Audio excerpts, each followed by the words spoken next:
So our little guy is here again. Yes. We're going to talk about the Holy Trinity, or the Trinity. Obviously, it's going to involve an angel roll, and it stops just about here in his missing left arm. So,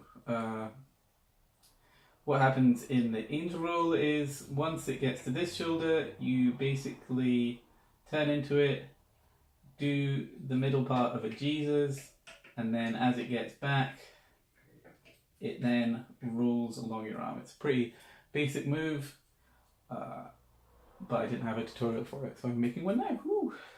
So obviously you've got to be able to do an angel roll, also a Jesus. You only have to be able to do like one Jesus, you don't have to be able to do it continuously. Same for the angel roll, just one is good. It's just that the transition here to Jesus is quite tricky because the angel rolls tend to be a little bit faster than your entry to a Jesus. So you kind of got to slow it down or really like spin fast into it. And lean to get your head out of the way a lot. The little guy, little Benedict here is just like chill, doesn't even move his head out of the way.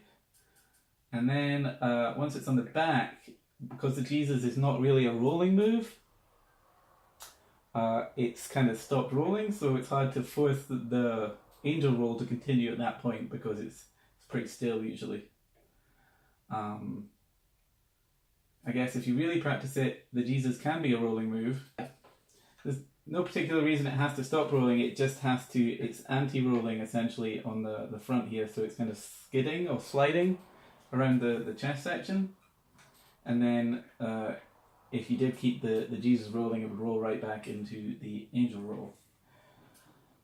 But for me, what usually happens is that it stops rolling on the front, and then I have to kind of force it a little bit to continue rolling, or generally hope for the best and see what I've got once I finish the Jesus, essentially. See where I am at that point.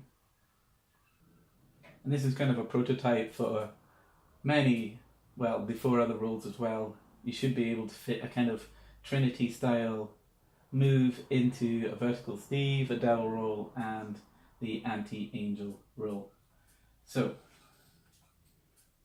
back to the actual Holy Trinity. It goes across here, and then you want to be leaning your head out the way and turning, and then as it comes here, you're leaning your head forwards and turning, and then finishes up the angel roll. So this also, in terms of the Jesus, it will be like pushing your chest out. This guy has got no thoracic extension. So as it comes around here, you're trying to get your chest back into the sky. And then as it comes back round again, you keep turning, you get the head out of the way again. Finishes up the halo roll, continues into the angel roll.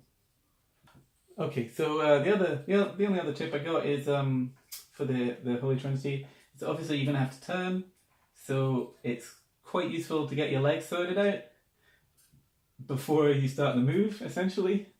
You're going to be concentrating so much on what's going on up here, you're probably going to leave your feet to do whatever they like, and they're just going to be like, snap, oh, shit, oh, and okay, and back over here again, right? So try and set up what kind of pattern you're going to do with your feet. If you're going to step with this foot and that one goes across first, or if you're going to do the backside turn, so that foot stays still and this foot goes across, you turn like that.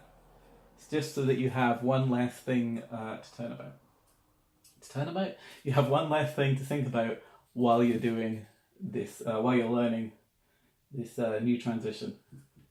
Okay? Man. Neck trap.